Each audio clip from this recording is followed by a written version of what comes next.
نہیں، بلکہ مصیبت کے وقت تم اسی کو پکارتے ہو تو جس دکھ کے لیے اسے پکارتے ہو وہ اگر چاہتا ہے تو اس کو دور کر دیتا ہے، اور جن کو تم شریک بناتے ہو اس وقت انہیں بھول جاتے ہو۔ اور ہم نے تم سے پہلے بہت سی امتوں کی طرف پیغمبر بھیجے، پھر ان کی نافرمانیوں کے سبب ہم انہیں سختیوں اور تکلیفوں میں پکڑتے رہے تاکہ عاجزی کریں، تو جب ان پر ہمارا عذاب آتا رہا وہ کیوں نہیں عاجزی کرتے رہے، مگر ان کے تو دل ہی سخت ہو گئے تھے،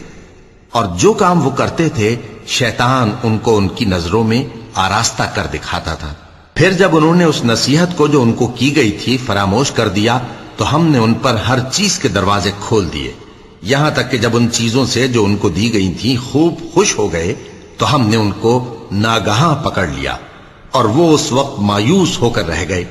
غرض ظالم لوگوں کی جڑ کاٹ دی گئی، اور سب تعریف اللہ رب العالمین ہی کے لیے ہے۔